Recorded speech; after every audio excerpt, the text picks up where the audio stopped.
I remember my practitioner painting herself painting herself into a corner with her calendar where she was constantly having people over to her home office, and she did not have a social life. She had no ability to be out. And I thought, I don't want that for myself. That's Eva Vennari, a single mom who turned health challenges and personal loss into a natural health side hustle that has grown into one of the leading woman-owned business exporters of manufactured goods in the United States, all while maintaining a life of time flexibility and travel as a solopreneur. And you're going to hear all about it because Eva is today's guest on Solopreneur Success. Welcome to the Solopreneur Success Podcast, where successful business owners gather to share true stories and sound advice to help you start and grow your own solopreneur business. Come soar with us and design the life you love. Now, here's your host, Steve Combs. Hello, solopreneurs. Today I'm interviewing Eva Vennari, who went from corporate worker to running a very interesting natural health business, providing corporate wellness training to clients around the world. And she has become one of the leading women-owned business exporters in the United States. We're going to dive into all of that in just a minute. But first, Eva, welcome to the show. Thank you, Steve. I'm so glad to be here. I am so glad to have you with us. And I would love if you could maybe start by telling our audience a little bit about your journey to how you became a successful solopreneur in the first place. What's your background? I was in corporate America, burning myself out from one job after another, trying to keep up with the social issues, meaning I've switched careers by necessity, and it just made me sick, made me ill. And I found that my only course of action known at the time was to go to doctors and get prescriptions. And I said, I need something different. So just my belief that there must be something more alternative that works, that can support my body. I've followed that path, and that's what led me to my business today. So tell us, what is that business? Oh, I own the Elevate Institute, and I work with very busy people, much like what I was, an entrepreneur and also those who are in corporate America, to keep them on top game. So it's really hard to figure out how to take care of yourself and also have a full schedule. And I use science as well as ancient wisdom to keep the body clean and in top performance.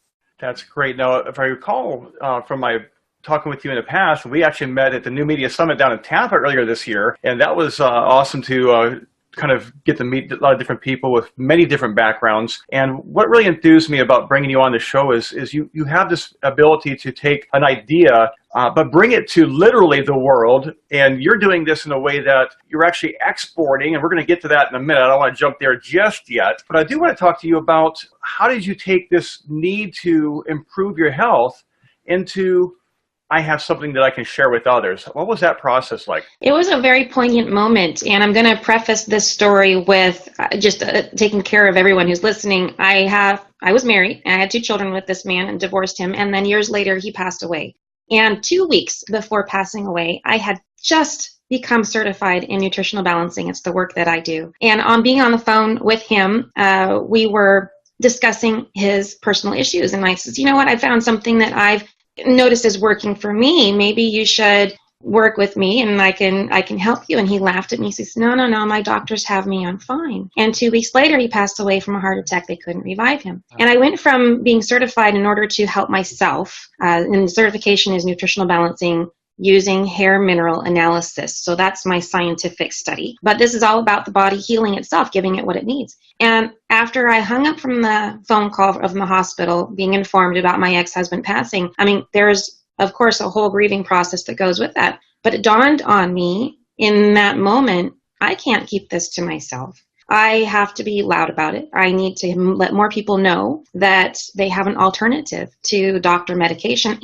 And it's not an either or process. It's more inclusive. And so my whole message is about educating that difference and how to take care of the body. So that's what started it all, was that moment of loss. Wow, that's a tough thing to go through.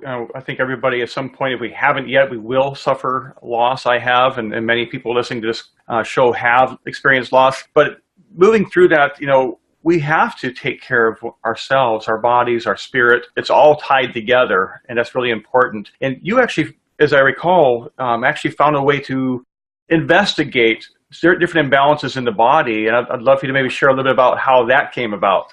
Yeah, there were just this belief that I had that I held on to for a long time, that if you give a body what it needs, it will heal itself. I don't know where I picked up that belief system, but it just hung with me for a long time until I was fed up with the whole process of going from doctor to doctor and relying on blood tests and them wanting to give me medications. So I was up at 3:00 in the morning with this insomnia that I had, imbalanced, and I wanted to find an alternative. So I took all of my symptoms and diagnoses, which added up to about 30 of them at the time, and I put them into a search string, and I came across this article about nutritional balancing using hair. And a lot of people, when I tell them about hair analysis and I just share, they go, oh, I know about that. That's when you know what you're lacking, right? And I go, at first I would say, no, it's not at all, and I'd argue. And then I realized that combativeness kind of puts us at odds. And so I said, yes, and it also, more importantly, tells you the relationship of minerals in the body, which I'm finding as I progress in business and with my clients, that it's about the relationship within ourselves, how we take care of us, who we are, whether or not we are true to ourselves. And so these actually do reflect in our mineral balances. It's interesting. Nothing is separate: physical, mental, emotional. And so you can look at the mineral imbalances, the toxic load on the body, and actually see a reflection of your outer world and your inner world. And you can relate to what's going on in your world with how you're feeling in your body. It's very interesting to me. Really? So how did that turn into a business for you, though? I mean, that was really helpful for you. What changed it to being, okay, this is helpful to me, to how I turn it into a business? I mean, you started as a solopreneur, right? I did, and I still am there. And I remember my practitioner painting herself into a corner with her calendar, where she was constantly having people over to her home office, and she did not have a social life. She had no ability to be out. And I thought, I don't want that for myself. So I looked around and I decided I wanted to have a business that was something I could do, because I started doing this on the side. I was still in the stone industry as an architectural rep for the first 6 years of my business. And I did this work, separate from the day job in order to raise my kids and bring them into adulthood. So that was my choice of balancing things. I didn't want to put them through that kind of turmoil of starting a business, because it's very iffy in the beginning. So that whole process, it showed me how to work with people, not just in my local area, but because hair doesn't spoil in the mail, I can have people send me their hair from all over the world. And that's what I've done. So I have clients who are not just spread all over the United States, but they're in Canada, they're in England, they're in Dubai, they're in Abu Dhabi, they're everywhere. They're in all these different places all over the world. And I really enjoy that exposure to people in different parts of the world, knowing that we're all ultimately at the same risk for health problems, which I find really interesting. Yeah, that's true. So how does your revenue model look like? We mentioned you do a lot of export. What actually do you manufacture and export, and how did that come about? Part of nutritional balancing is also working in sauna therapy. And there's a specific sauna that is really fantastic with the nutritional balancing science, and that's called near infrared sauna. I make the panels that people can take and convert a shower stall or a small enclosure or an extra closet into an actual sauna. So you can use it more often than you would if you had to go to the gym or use a different kind of sauna. So in manufacturing these pieces, I have individuals who aren't even my clients that find me online, and they're buying them. So I ship them all over creation, from Vegas all the way to the East Coast, New Jersey, and I've shipped them over to Jerusalem, England, all over Europe, and Africa too. So it's interesting. Wow. So when you first started out with the exports, did you have challenges with customs, or what was the learning curve on that? Because I know a lot of people probably say, well, this would be great to ship across the United States, but kind of scared about sending overseas, the high shipping. You hear about different horror stories. What kind of challenges did you find with the export part of it? The export part of it, there's rumors. You really don't. You want to put more faith in countries' abilities to handle the corruption within their customs. And I was finding that through other people's experience. So I am a big believer in standing on the shoulders of giants and letting other people's mistakes teach me. So in my research, I realized that certain countries, which will remain nameless at the moment, were holding packages hostage for extra customs money to clients. And I decided, you know what? That's not okay with me. I'm not going to deal with those countries. And so there's a list of countries I will say I'll ship to these countries, but I will not ship to these others for that reason. I don't want to do that to my clients.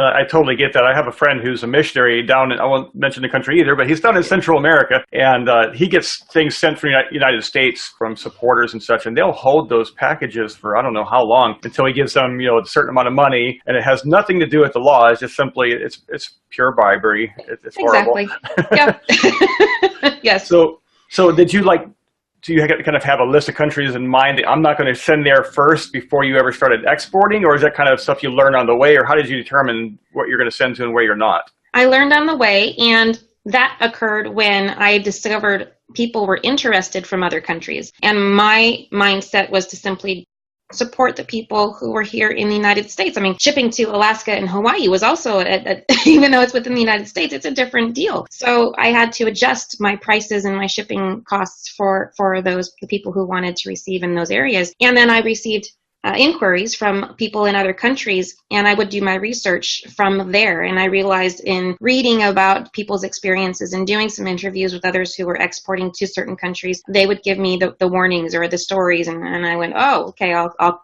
and the list just continues to grow as to who I will send to and who I will not, based on my experience and the experience of others.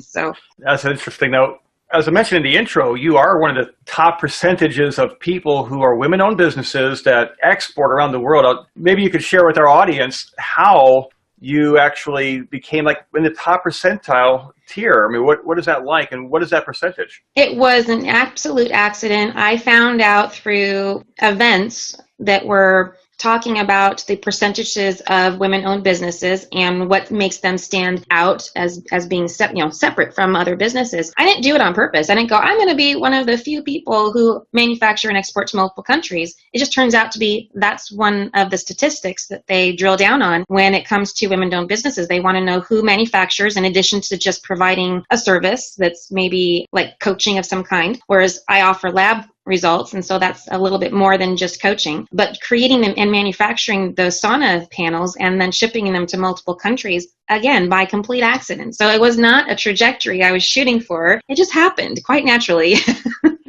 I think it's important to know, too, is that don't be afraid to drive a new path. And I know there's a saying, it's like pioneers get shot and settlers get rich. But at the same time, you could certainly stand on the shoulders of giants and learn their lessons and move forward. So I want to encourage our audience, if there's something you're manufacturing, or perhaps you're reselling a product even, don't be afraid necessarily to look at export as a possibility. There's certainly the opportunity to grow beyond just your own country. I wonder if maybe you could share a little bit of ideas on what you would suggest to somebody who is looking at starting a manufacturing business or even exporting somebody else's product. Any particular tips that you would offer for them that this is what you should watch out for, this is what you ought to definitely try to expand your business? How do you find customers overseas? Is it simply through the web, or they find you, or how does that growth process happen for you? Well, because my business model is all about being more, what's the word I want to say? Is I don't want to be stuck at home all the time working with my clients. So I wanted to be able to be from anywhere, work anywhere. And part of one of my healthcare is travel. So I wanted to be anywhere in the world and be able to work my business. And this was just part of a desire that I had.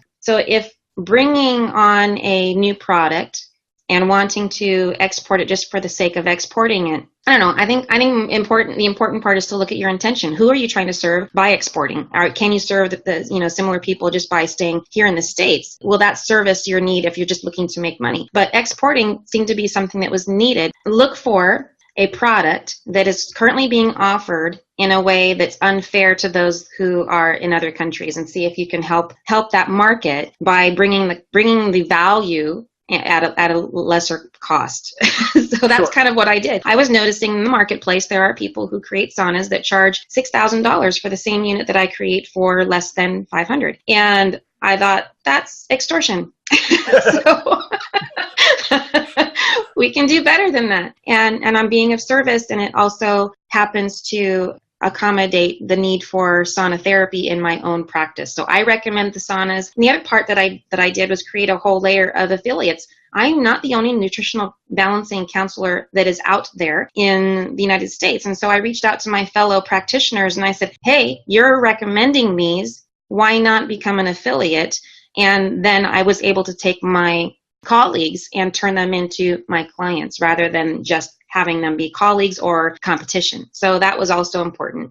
That's very smart, and I think that's a great idea. You mentioned something about traveling as your medicine. I love that. I love to travel a lot too. Our family takes a lot of it's related to homeschool events or business events, but we often do it as a whole family so we can enjoy the different locations together as we travel. But I'm wondering, with a manufacturing business, that has to be a little bit different kind of challenge. How do you make sure that you still continue the manufacturing part of your business and units while you're traveling? How does that work? Oh, well, it's a separate person who makes the actual units. Okay. That makes sense. So tell us about that. Yeah, my father was an electronics engineer by trade, and he made furniture for his hobby, wood furniture. And my background in history was an interior designer. That's what I have my college degree in, oddly enough. And so in my home, there are many pieces that I've designed and he's created for me. So as things progressed and my business took its turn and I decided, hey, I really want one of these saunas, he made my first one. And then I says, I think I would like to offer this to my clients. Would you be willing to make these for me moving forward? So my dad is my manufacturer, and I do have the ability to make them on my own. So if anything ever were to come up, or if I had to hire somebody else out to do it, I could do it myself no matter where I am, because the pieces and parts are actually available anywhere. So if I was in a pinch and I needed to make one out in Timbuktu, I could. But yeah, it's easy enough for me to be out and making the orders and then send them back to my dad who makes them for me. That's great. And it kind of makes it a family business, but you're still, I believe you said you're still a solopreneur. So he kind of like does it as like almost like a outside manufacturing firm for you in a sense. Actually, that's true. And so he's also on my Reveal program, and I test his hair every once in a while, and I keep him in supplements. He keeps me in saunas. So it works out. That's a great point too, because really a lot of times, especially when you're bootstrapping a business, I mean, sometimes working in trade is a tremendously efficient way to get things accomplished without, spending a lot of your hard-earned money when you're doing a side hustle or something to get something started. You can often do things in trade, and I still do that sometimes. I'll offer, hey, I'll do this service, I'll write something for you or whatever, and in exchange, I'll get this service from them. That's a great idea. And I love that you're doing that. So you've grown quite a bit over these years. Do you have plans to expand beyond being a solopreneur, or do you plan on staying a single person? What's your long-term goal? Well, long-term goal includes several things. So I do have a certification program that allows me to work with those who are interested, if they're bit by the nutritional counseling bug and they want to do hair analysis as a living. I offer the Elevate Institute as an umbrella institution that they can work under, while I'm able to then develop my own business in networking these healing centers. There are so many healing centers across the world that they pop up and then they disappear because people don't know about them. And one of the things that's crucial to being on my program in nutritional balancing and using the Reveal process is learning ways to take care of yourself. And that requires retreats, that requires training, requires having hands-on, tactile, information about how to work with the body and the different modalities. And I thought, what better place to be able to send my clients that are all over the world to a local healing center that is trained and certified in how to execute these modalities. And I want to network them together. This is not meant to be a solopreneur business forever. It's meant to expand and scale in both directions, not just with the hair analysis process of the Reveal programs, but also in the ability to get the training out to individuals in their local areas. That's the idea. Excellent. So you're going to soar this business and take it on to the next level. That's fantastic. Any last parting thoughts for our audience that you'd like to say? Definitely, I'd like you to know this about whether it's manufacturing, health, anything in the business sphere for solopreneurs that say, this is a lesson I've learned and I would really like to share it so others don't have to go through the struggle or can grow faster. I'm excited to share this one because it's something that I came to a place, I made a decision, I want to do this business. And then at some point, I felt a stagnation in my business. Yes, I had these ideas to scale and then expand business development-wise, but it still felt a little bit lacking. And I was not paying attention to that conversation that had adjusted from just talking about minerals in the body to realizing that it's about self-love, worthiness, self-care, and how that reflects into our relationships. And I noticed that a lot of people, once we were dissipating the amount of symptoms in their body, they now were able to focus on their communication with their loved ones or even their inner conversation with self. So I took something that was near and dear to my heart and created a whole new level of programming, and it's called Love with Your Everything. But it came from this place of not being afraid to take what a personal experience was and allow for the business to now represent more fully, more completely your own personal passions and experiences, so that you don't get stagnant in your business. Let your personal experiences guide you to what's next. That's my love. I think that following intuition is probably my greatest strength, and I would recommend that for everyone. Awesome. Thank you, Eva. This has been a wonderful conversation. I do want to make sure our audience knows where to find you. And I was wondering if you could maybe share not just your main website, but I'd love for you to maybe share, where could they find your Love with Your Everything program? I think that would be really helpful for a lot of people.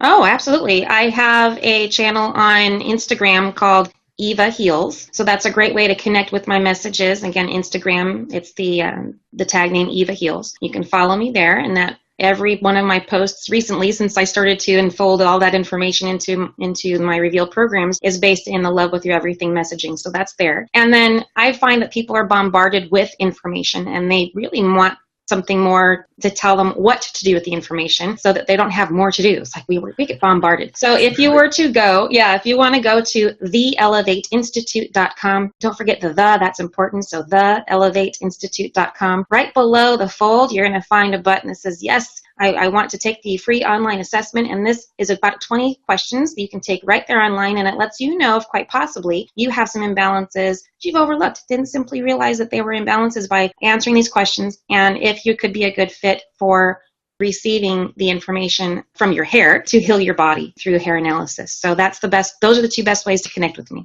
Terrific. Well, again, Eva, thank you so much for joining me today. I appreciate you taking the time to join us. Thanks for having me on. I appreciate it.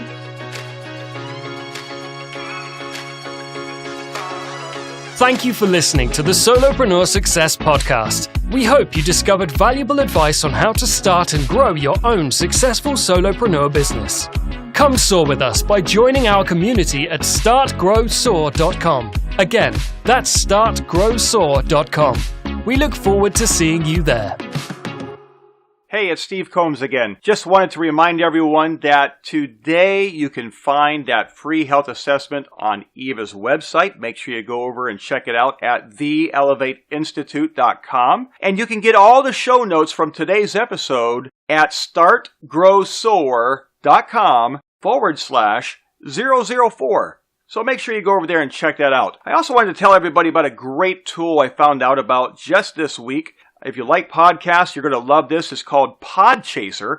I'm not affiliated with Podchaser in any way, except for I have a free account over there. I want to tell you about this. Go over to podchaser.com, and it's a great place to list all of your favorite podcasts. If you're a podcaster yourself or a guest on podcasts, definitely create what's called a creator profile. I've done that for the Solopreneur Success Podcast and myself, and I encourage you to go take a look at that. It's a great way it's kind of like a Goodreads for podcasts. And it's a great tool. I've really been impressed by this in the short time I've looked at it this week. So go over and give them some love over at podchaser.com. Again, I'm not affiliated with them, but it's a great tool, so check it out.